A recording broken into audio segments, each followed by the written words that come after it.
Wanti gabaarraa bitamu maali kan jedhu osoo gaafatamtanii deebiin keessan maal ta'a laata? Saamunaa, kophee, moobaayila, uffata, zayita nyaataa kanneen hedduu caqasuu dandeessu. Kunis immoo hundi keessan kanuma akka deebiftan beekamaadha.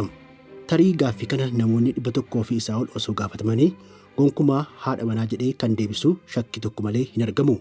Aadaa, duudhaa fi naamusa akkasumas amantaa gaarii hawaasni keenya qabuun wanti kun ulfaataa fi safuu ta'us har'aaf biyyi kan isin daawwachiifnu gabaarraa wanti bitamu waayitaa jedhaman haadha manaa kan jedhan maatii akka raafuutti kan itti bitatan biyyi ni argamu yoo jenne ni amantuu laata?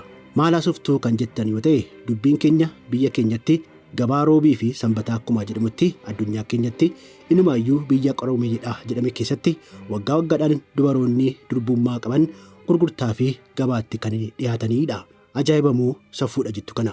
Kan nama ajaa'ibsiisu immoo gabaan kun akkuma gabaa ayyaanaatti sangaa fi hoolaa yookiin re'ee yeroo dhaabbata isaa eeggatee gabaa haadha manaa dhaabbatee fi dubartoonni guddattotaa fi dubartoonni dargaggootaa bareedanii fi faayamanii abbaa manaa isaan bitatu jiruu fi jireenya isaanii guutuu waliin jiraachuu fi gabaa itti ba'anidha.